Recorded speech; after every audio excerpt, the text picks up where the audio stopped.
अरविंद केजरीवाल की अंतरिम जमानत का विरोध करते हुए ईडी ने जो आशंकाएं जताई थीं वो अभी से सही साबित होती दिख रही हैं। डिब्रूगढ़ जेल में बंद पंजाब दे वारिस के चीफ अमृतपाल सिंह चुनाव लड़ने के लिए अंतरिम जमानत की मांग कर रहे हैं। इसके लिए अमृतपाल सिंह ने पंजाब एंड हरियाणा हाईकोर्ट का दरवाजा खटखटाया है। अपने याचिका में मांग की है कि खडूर साहिब लोकसभा सीट से नामांकन दाखिल करने के लिए उसे 7 दिन के लिए अस्थायी तौर पर रिहा कर दिया जाए। इस मामले की सुनवाई जस्टिस विनोद एस भारद्वाज की पीठ के सामने होगी। याचिका में अमृतपाल ने कहा कि नामांकन दाखिल करने की आखिरी तारीख 14 मई है। अपनी याचिका में अमृतपाल सिंह ने पंजाब सरकार, election commission, Dibrugarh central jail के सुपरिटेंडेंट और पंजाब राज्य चुनाव आयोग को निर्देश देने की मांग की है कि वे उसके लिए खडूर साहिब सीट से नामांकन फॉर्म भरने के लिए सभी व्यवस्था करवाएं। अमृतपाल ने अपने वकील ईमान सिंह खारा के जरिए याचिका में कहा कि 2 मई 2024 को अमृतपाल सिंह के पिता तरसेम सिंह के द्वारा पंजाब के मुख्य चुनाव अधिकारी को एक लेटर लिखा गया था। इसमें अमृतपाल सिंह को चुनाव लड़ने के लिए नामांकन दाखिल करने के लिए जरूरी दिशा निर्देश देने के लिए कहा गया था। इसके बाद तरसेम सिंह ने अगले दिन अमृतसर जिला मजिस्ट्रेट को डिब्रूगढ़ सेंट्रल जेल के सुपरिटेंडेंट को पत्र लिखकर याचिकाकर्ता को शपथ दिलाने और रिटर्निंग ऑफिस को एक सर्टिफाइड कॉपी सौंपने के लिए कहा था। इसके अलावा याचिका में कहा गया था 6 मई को मुख्य चुनाव आयुक्त, इलेक्शन कमीशन और पंजाब सीई को याचिकाकर्ता को नामांकन दाखिल करने और अन्य दूसरी औपचारिकताओं को पूरा करने में सुविधा देने के लिए एक और लेटर लिखा गया था। इसमें यह भी कहा गया था कि 7 मई को ईसीआई ने याचिकाकर्ता के मामले में जरूरी दिशा निर्देश सीईओ को भेजे और कार्रवाई करने के लिए कहा। अमृतपाल के पिता तरसेम सिंह ने दावा करते हुए कहा कि उनका बेटा अपने समर्थकों के आग्रह पर चुनाव लड़ रहा है। अमृतपाल को सिमरनजीत सिंह मान और परमजीत कौर खालड़ा का समर्थन मिल रहा है। खालड़ा को 2019 के लोकसभा चुनाव में खडूर साहिब लोकसभा सीट पर 2 लाख से ज्यादा वोट हासिल हुए थे। सिमरनजीत सिंह मान ने अमृतपाल का समर्थन किया और खडूर साहिब से अपना उम्मीदवार वापस ले लिया। दिवंगत दीप सिद्धू के भाई संदीप सिद्धू भी अमृतपाल के लिए प्रचार कर रहे हैं। Bureau report, news of India. ED ने अरविंद केजरीवाल के खिलाफ अपने हलफनामे में इतनी आकट्य दलीलें दी है जिसका जवाब दे पाना बड़े बड़ों के बस में नहीं है। यही वजह है कि कपिल सिब्बल ईडी के दलीलों को सही मानते हैं, लेकिन इसके आगे सियासत है जो उन्हें करनी है और कैसे भी केजरीवाल की अंतरिम जमानत का समर्थन करना है। लेकिन इसके लिए कपिल सिब्बल जो दलील लेकर सामने आए वही तथ्यात्मक तौर पर गलत है। कपिल सिब्बल ने ईडी के हलफनामे पर जवाब दिया है। हलफनामे में ईडी ने कहा कि ऐसे कई उदाहरण हैं जहां राजनीतिज्ञों ने न्यायिक हिरासत में रहते हुए चुनाव लड़ा और कुछ जीते भी, लेकिन चुनाव प्रचार के लिए कभी अंतरिम जमानत नहीं दी गई। राज्यसभा सांसद और सुप्रीम कोर्ट के वरिष्ठ वकील कपिल सिब्बल ने कहा कि ईडी ने सुप्रीम कोर्ट के सामने अपना पक्ष रखा और कहा कि अरविंद केजरीवाल को अंतरिम जमानत नहीं दी जानी चाहिए क्योंकि चुनाव प्रचार करने का अधिकार कानूनी अधिकार है, संवैधानिक अधिकार नहीं है। यह सही है, लेकिन कानून में यह भी प्रावधान है कि अगर किसी को सज़ा दी गई है और अदालत कहती है कि वे सज़ा पर रोक लगा रहे हैं तो वह चुनाव प्रचार में भाग ले सकता है। उनसे पूछे कि हार्दिक पटेल ने चुनाव कैसे लड़ा। कपिल सिब्बल का यह बयान सुप्रीम कोर्ट में अरविंद केजरीवाल की अंतरिम जमानत याचिका की सुनवाई से इतर है। कपिल सिब्बल ने उन्होंने आगे कहा कि हार्दिक पटेल को दोषी करार दिया गया था। हाईकोर्ट ने इस पर रोक लगा दी थी। हार्दिक ने सुप्रीम कोर्ट का दरवाज़ा खटखटाया और कोर्ट ने इस पर रोक लगा दी। हार्दिक ने चुनाव लड़ा और बीजेपी में शामिल हो गए। यदि अदालत रोक लगाती है तो किसी को जिसके खिलाफ आपके पास सबूत और सज़ा है उसके प्रचार करने का अधिकार है, लेकिन जो सिर्फ आरोपी है उसे स्टे नहीं दिया जा सकता। ईडी किस तरह की राजनीति कर रही है। अपनी तरफ से कपिल सिब्बल ने हार्दिक पटेल की कहानी तोड़ मरोड़ कर सुना दी, जबकि हकीकत यह है कि हार्दिक पटेल के खिलाफ 2015 में हंगामा करने, तोड़फोड़ करने के आरोप में मामला चला था। उन्हें 3 साल की सज़ा भी सुनाई गई थी। 2019 के लोकसभा चुनाव के दौरान वे सुप्रीम कोर्ट गए थे, लेकिन तब सुप्रीम कोर्ट ने उन्हें कोई राहत नहीं दी थी। 2022 में सुप्रीम कोर्ट ने उनकी सज़ा पर रोक लगा। उसके बाद वे बीजेपी की टिकट पर विधायक चुने गए। लेकिन हार्दिक पटेल की इस कहानी को कपिल सिब्बल ने किस तरीके सुनाया सबके सामने है। बड़ी बात यह है कि कपिल सिब्बल इसमें यह बताना भूल गए कि केजरीवाल के खिलाफ पीएमएल के तहत मामला दर्ज किया गया है और वे न्यायिक हिरासत में हैं। कपिल सिब्बल की तरह सौरभ भारद्वाज ने भी एक कहानी सुना दी। सौरभ भारद्वाज ने कहा कि बीजेपी की नेतृत्व वाली केंद्र सरकार दोहरा रवैया अपना रही है। 2 हफ्ते पहले बीजेपी की सरकार में मंत्री रहे दिलीप रे को कोयला घोटाले में 3 साल की सजा सुनाई गई। दिल्ली की हाईकोर्ट ने स्टे लगाते हुए कहा कि उन्हें चुनाव लड़ना है। अब केंद्र सरकार यह कह रही है कि चुनाव को देखते हुए केजरीवाल को अंतरिम जमानत भी नहीं दे सकते। ईडी बीजेपी के लिए बैटिंग कर रही है। सौरभ भारद्वाज की इस कहानी में भी कपिल सिब्बल वाला लोचा है। दिलीप रे के खिलाफ भी मामला पीएमएल के तहत नहीं था। भारत के मुख्य न्यायाधीश डीवाई चंद्रचूड़ के बाल सखा अभिषेक मनु सिंघवी की आरी तिरछी दलीलें काम कर गई, या फिर सुप्रीम कोर्ट के जजों का फैसला, जिसका मन वे बहस होने से पहले ही बना चुके थे कि अरविंद केजरीवाल को अंतरिम जमानत देने से कुछ नहीं होता। बात 21 दिनों की तो है। ईडी की दलीलों और उसके हलफनामे को एक तरह से किनारे रखकर सुप्रीम कोर्ट ने अरविंद केजरीवाल को अंतरिम जमानत दे दी। अब केजरीवाल 1 जून को सरेंडर करेंगे, लेकिन 23 दिन काफ़ी है। संभव है कि इतने दिनों में केजरीवाल की तरफ से कोई नई कहानी सामने आ जाए और अंतरिम जमानत बन जाए। सुप्रीम कोर्ट ने केजरीवाल को अंतरिम जमानत देते हुए कई शर्तें भी रखी, लेकिन माना जा रहा है कि जिस तरह से सुजय सिंह ने सुप्रीम कोर्ट की शर्तों की धज्जियां उड़ाई, केजरीवाल भी वैसा ही करेंगे। सबका कहना है कि तिहाड़ से निकल के तुरंत बाद केजरीवाल 1-2 नया फ़ोन सेट खरीदेंगे और फिर उस सेट से मौजूद डेटा को नए में ट्रांसफ़र करेंगे जो ईडी के कब्जे में है। ईडी ने केजरीवाल के 4 मोबाइल जब्त किए थे, लेकिन केजरीवाल ने किसी फ़ोन का पासवर्ड ईडी को नहीं बताया और घोटाले के पैसे से 7 स्टार में मस्ती करने वाले केजरीवाल सीसीटीवी फुटेज में रिश्वत की मांग करते पकड़े गए। केजरीवाल जमानत पा गए और ईडी बेबस देखता रह गया। उसकी तो पूरी बात भी सुनी नहीं गई, या फिर जो सुना गया उसे अनसुना कर दिया गया। आखिरकार केजरीवाल को अंतरिम जमानत देने की जल्दी जो मची थी, अब इसी बिना पर मनीष सिसोदिया और के कविता भी जमानत की मांग करेंगे। अमृतपाल सिंह ने तो अंतरिम जमानत की मांग कर भी दी है। केजरीवाल को अंतरिम जमानत देते हुए अदालत ने वह बात कही जो उसने सुनवाई के दौरान कही थी।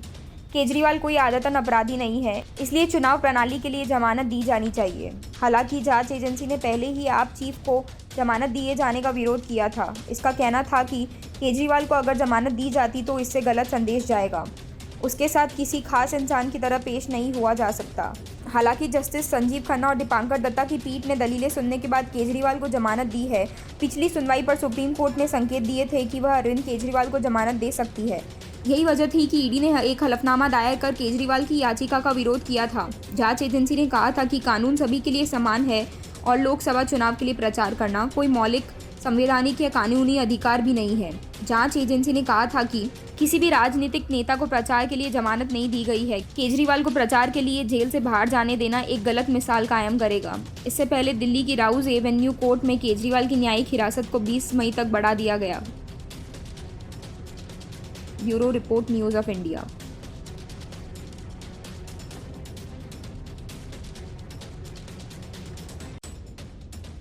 हरियाणा की सियासी हवा तेजी से बदल गई है। जो दुष्यंत चौटाला कल तक बीजेपी सरकार को गिराने की मांग कर रहे थे, राज्यपाल को फ्लोर टेस्ट के लिए पत्र लिख रहे थे, अब हालात ये हो गए हैं कि उनकी खुद की पार्टी ही उनके हाथों से खिसकती जा रही है। जैसे उद्धव ठाकरे से शिवसेना छिन गई, शरद पवार से एनसीपी, ठीक वैसे ही दुष्यंत चौटाला से जननायक जनता पार्टी छिनने जा रही है। माना जा रहा है कि अगले 3-4 दिन में बागी विधायक जेजेपी पर अपना दावा ठोकेंगे और अगर ऐसा हुआ तो उद्धव ठाकरे, शरद पवार के बाद दुष्यंत चौटाला तीसरे ऐसे नेता बन जाएंगे जिनकी पार्टी उनके ही साथियों ने छीन ली। उनकी ही पार्टी के कद्दावर विधायक देवेंद्र बबली बागी हो गए हैं। उनका कहना है कि हम दुष्यंत चौटाला को पार्टी के विधायक दल के नेता के पद से हटाने जा रहे हैं। इसके अलावा पार्टी पर भी दावा करेंगे। ये घटनाक्रम अहम है क्योंकि एक तरफ विपक्षी सीएम से ही इस्तीफे की मांग कर रहे हैं और उल्टे जेजेपी में ही संकट पैदा हो गया है। टोहाना के विधायक देवेंद्र बबली ने कहा कि दुष्यंत चौटाला ने गवर्नर को फ्लोर टेस्ट के लिए लिखा है, लेकिन उनके पास तो ये अधिकार है ही नहीं जब जेजेपी के 10 में से 8 विधायक ही उनके खिलाफ हैं। बबली ने कहा कि दुष्यंत के पास तो सिर्फ अपनी मां नैना चौटाला का ही समर्थन है और इसके अलावा अन्य सभी विधायक तो उन्हें जेजेपी के विधायक दल के नेता पद से हटाना चाहते हैं। उन्होंने दावा किया कि चौटाला को जेजेपी के विधायक दल के नेता के पद से इस्तीफा दे देना चाहिए, वरना दूसरे विधायक उन्हें खुद ही बाहर कर देंगे। बबली ने कहा कि विधायक पार्टी पर ही दावा करने जा रहे हैं और हमारे पास कुल 8 लोगों का समर्थन है। 2019 के विधानसभा चुनाव के बाद उन्होंने भाजपा को समर्थन दिया था और 4.5 साल तक सरकार भी चलाई थी। कई अहम मंत्रालय भी अपने पास रखे। अब वे लोगों से कह रहे हैं कि भाजपा सरकार गिरा दी जाए। आखिर कैसे दुष्यंत चौटाला की विचारधारा बदल गई और अब वो कांग्रेस को समर्थन कर रहे हैं। पहले तो वो कांग्रेस को ही अपना सबसे बड़ा दुश्मन बता रहे थे। जेजेपी के बागी विधायकों ने पार्टी पर ही दावा करने की तैयारी पूरी कर ली। अगले 3 से 4 दिन में ये विधायक दुष्यंत चौटाला के खिलाफ दावा ठोक सकते हैं। सूत्रों का कहना है कि मनोहर लाल खट्टर से जेजेपी के 3 विधायकों की मीटिंग में इसकी पटकथा तैयार की गई। सूत्रों ने कहा कि बागी विधायकों की राय है कि पार्टी पर दावा करें और फिर वे ही नेतृत्व संभाल लें। माना जा रहा है कि देवेंद्र बबली नए नेता हो सकते हैं। बागी विधायकों ने कहा कि हम ही फैसला लेंगे कि यदि फ्लोर टेस्ट होना है तो क्या किया जाए, भाजपा को समर्थन करें या फिर कोई और रास्ता पकड़ें। Bureau report, news of India. ED की दलीलों और हलफनामों को किनारे रख अपनी मर्जी से केजरीवाल को अंतरिम जमानत तो दे दी, लेकिन कोर्ट ने केजरीवाल के सारे अधिकार एक तरह से निरस्त कर दिए। मतलब कि दिल्ली के सीएम तिहाड़ में ही रहेंगे और बाहर जो जाएगा वो अरविंद केजरीवाल होगा। एक विधायक तक का अधिकार केजरीवाल के पास नहीं होगा। केजरीवाल को दी गई अंतरिम जमानत में अपने आदेश में सुप्रीम कोर्ट ने साफ कहा कि अरविंद केजरीवाल सीएम ऑफिस और दिल्ली सचिवालय नहीं जाएंगे। सुप्रीम कोर्ट ने अपने आदेश में कहा कि बिना दिल्ली के उपराज्यपाल के आदेश के किसी भी सरकारी फाइल पर केजरीवाल साइन नहीं करेंगे।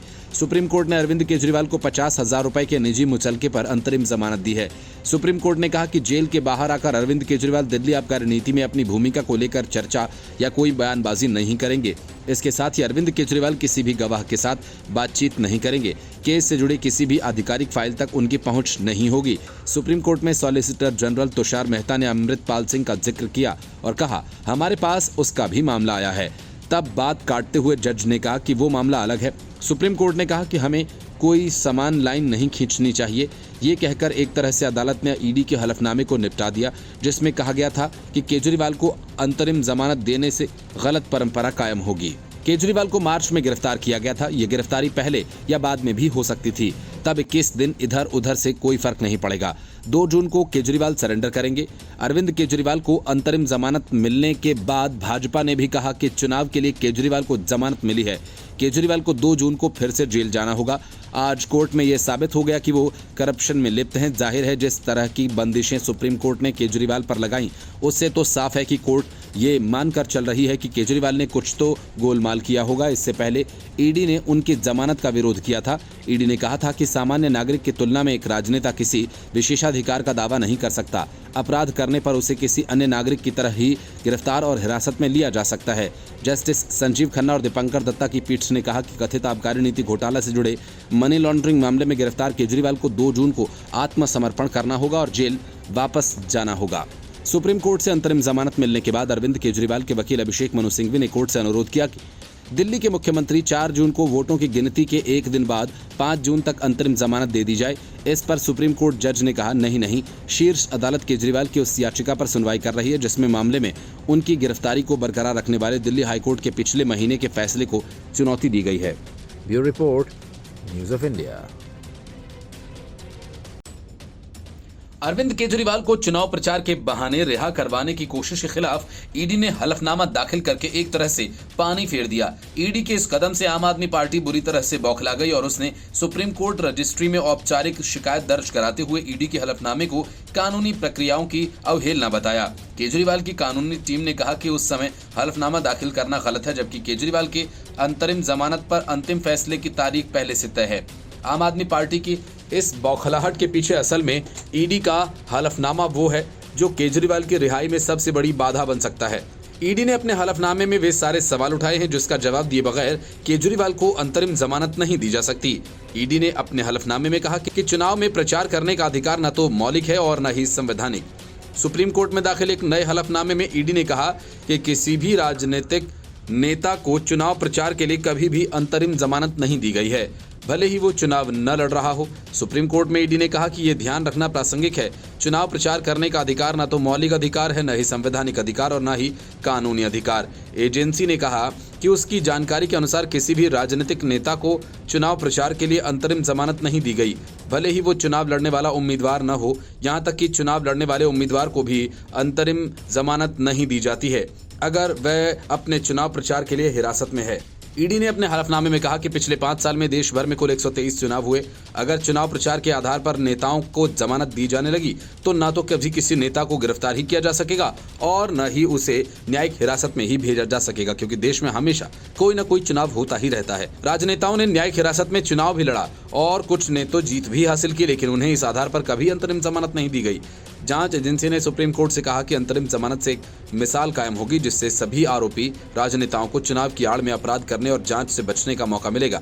ईडी ने कहा कि किसी भी राजनेता को आम आदमी से अधिक अधिकार नहीं मिल सकते। पीएमएलए के तहत नेता जेल में हैं, वो सभी इसी कारण अंतरिम जमानत मांगने लगेंगे। एजेंसी ने यह भी कहा कि वोट देना अधिकार होता है, लेकिन न्यायिक हिरासत में वोट देने तक का अधिकार नहीं होता। इस मामले में केजरीवाल की गिरफ्तारी के खिलाफ ईडी ने इन्हीं बातों से आम आदमी पार्टी में हड़कंप मचा है। केजरीवाल की अंतरिम जमानत पर ईडी की आपत्ति पर सवाल उठाते हुए आम आदमी पार्टी ने कहा कि ये सर्वविदित है कि कथित शराब घोटाला में ईडी द्वारा 2 साल की जांच के बाद भी किसी के खिलाफ 1 रुपए का सबूत नहीं मिला है। मुख्यमंत्री की गिरफ्तारी भी दूसरे आरोपियों के बयानों पर आधारित है। मगुंटा श्रीनिवासुलु रेड्डी, शरत रेड्डी, सत्य विजय नाइक और एक अन्य भाजपा के करीबी का बयान उसमें शामिल है। आम आदमी पार्टी का आरोप है कि ईडी ने पूरी तरह से गवाह बने इन आरोपियों को बयानों पर भरोसा किया, जिसका सीधा भाजपा से संबंध है। Bureau Report, News of India.